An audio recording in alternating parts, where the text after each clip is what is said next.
o anúncio a José, enquanto em Lucas temos um anúncio a Maria, aqui em Mateus, um anúncio a José. Mateus capítulo 1, versículos 18 a 25.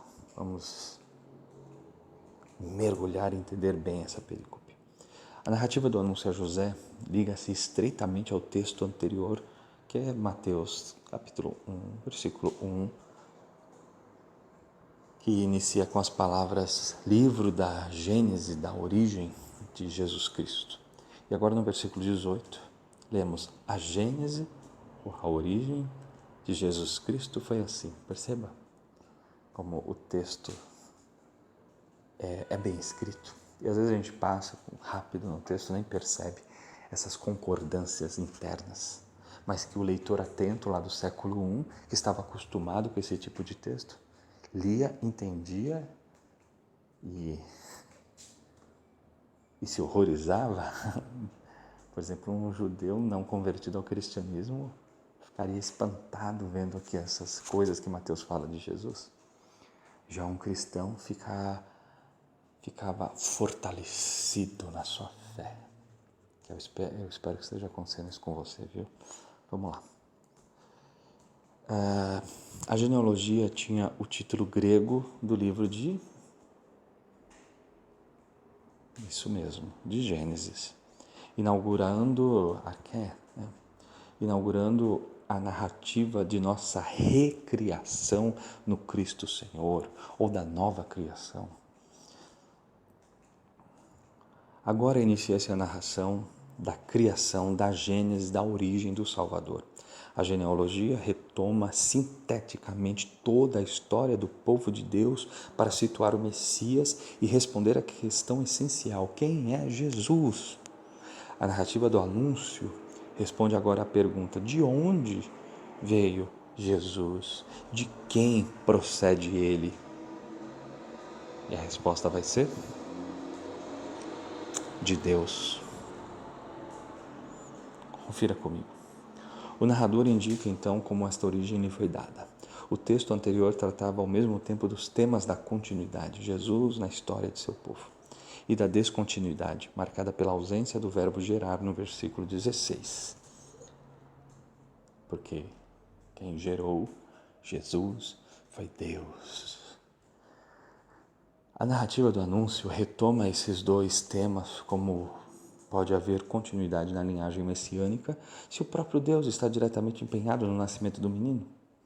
A narrativa, não é? Se é Deus quem gerou Jesus, como é que ele pode ser o Messias, sendo que o Messias tinha que nascer de um pai da linhagem de Davi? Então, esse texto resolve isso. Essa construção resolve isso. A narrativa resolve a dificuldade proclamando o duplo reconhecimento de paternidade. Esse menino é totalmente de Deus e, ao mesmo tempo, é realmente filho de Davi, por intermédio de quem? De José. Assim, a narrativa desdobra o pensamento condensado no versículo 16.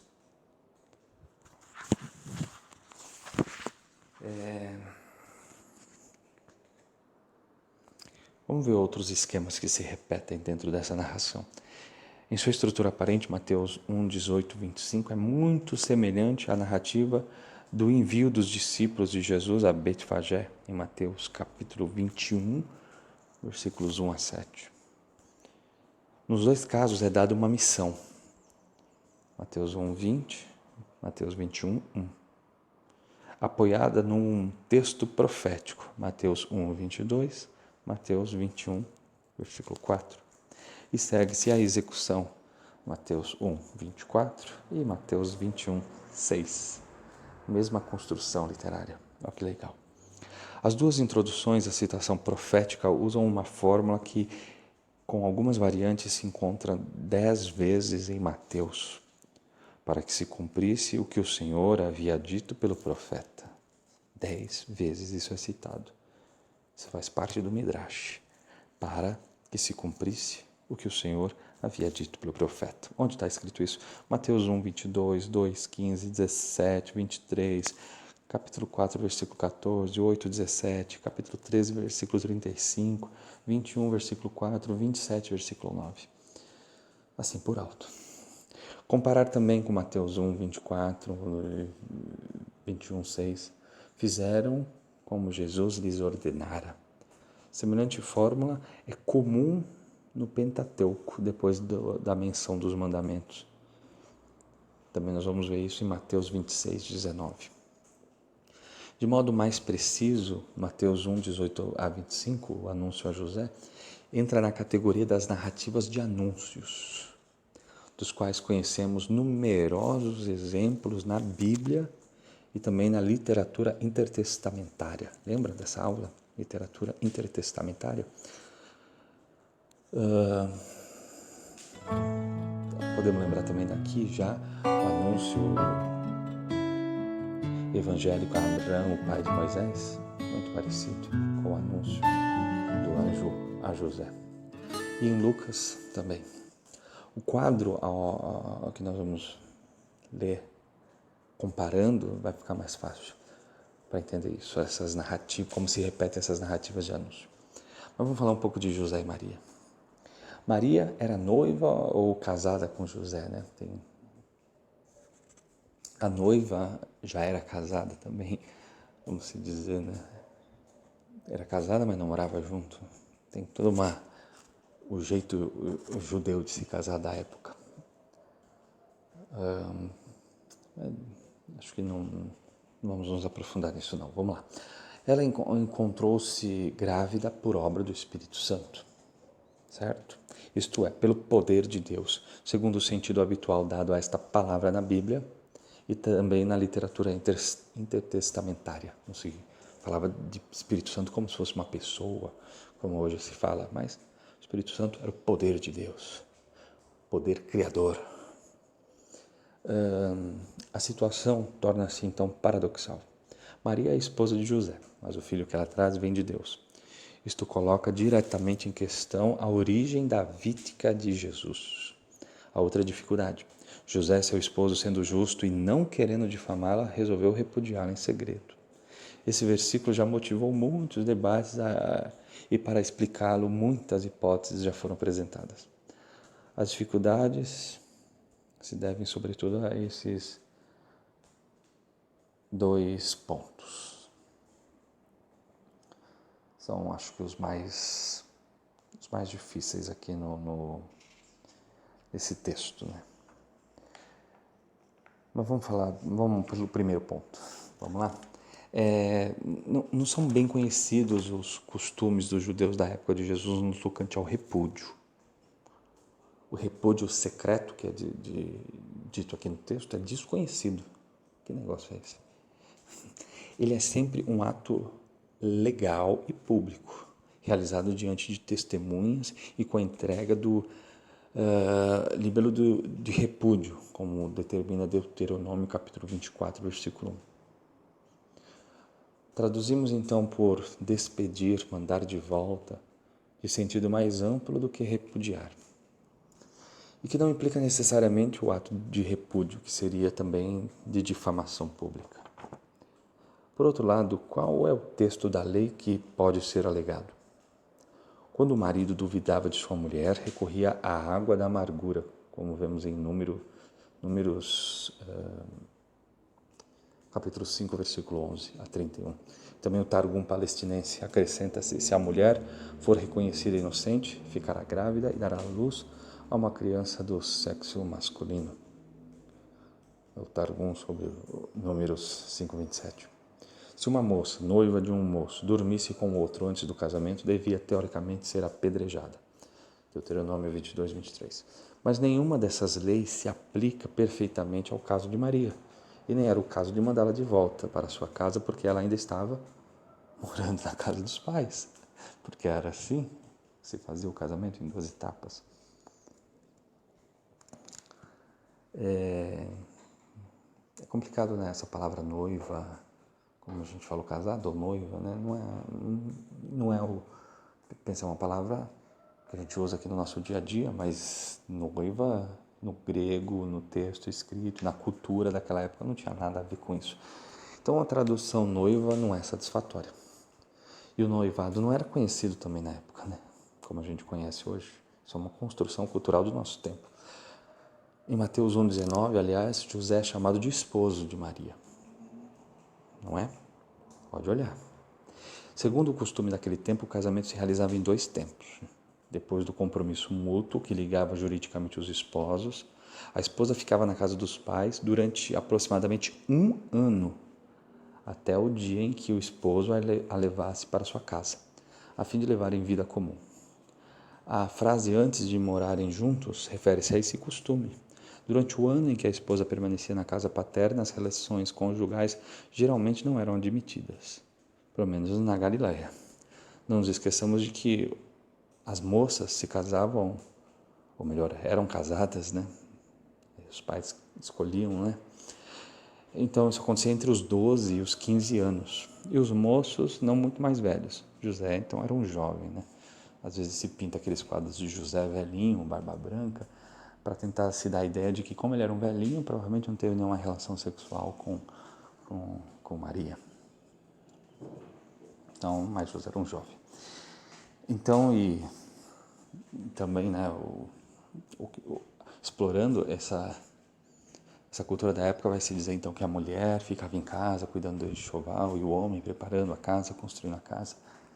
Bem diferente dos nossos tempos, né? Hoje a gente mora junto, depois casa, mas naquele tempo não. Se casava depois, muito depois, morava junto. Estou enrolando, né? 11 minutos já e a gente não falou da segunda dificuldade do texto. Vamos lá. A segunda dificuldade vem do quê? Do erro, como é que eu posso dizer? De um erro de leitura, no qual muitas vezes se cai. O leitor se sente tentado a deixar o texto para situar-se no nível do que ele pensa ser o acontecimento. Procura adivinhar os sentimentos e a psicologia das pessoas envolvidas, reconstituindo-os em sua imaginação. Pergunta-se então se José acreditava na culpabilidade de Maria ou imaginava-se que ela já conhecia a verdade da boca de sua própria esposa inocente, que ele já conhecia, né, a verdade de sua própria esposa. Esse piedoso pensamento, bem conhecido dos padres da igreja, contraria o versículo 22, no qual o anjo dá a notícia a José, né? Que não rejeites a Maria, pois o que nela foi concebido vem do Espírito Santo. Não temas receber Maria em sua casa. Quanto à suposta dúvida de José, Mateus não se refere a ela. Todas essas hipóteses são o quê? Fruto da fantasia, né? do floreio nas nossas pregações, das narrativas que hoje a gente constrói sobre esses textos, né? Do nosso Midrash, uma tentativa de atualizar os textos para o nosso tempo.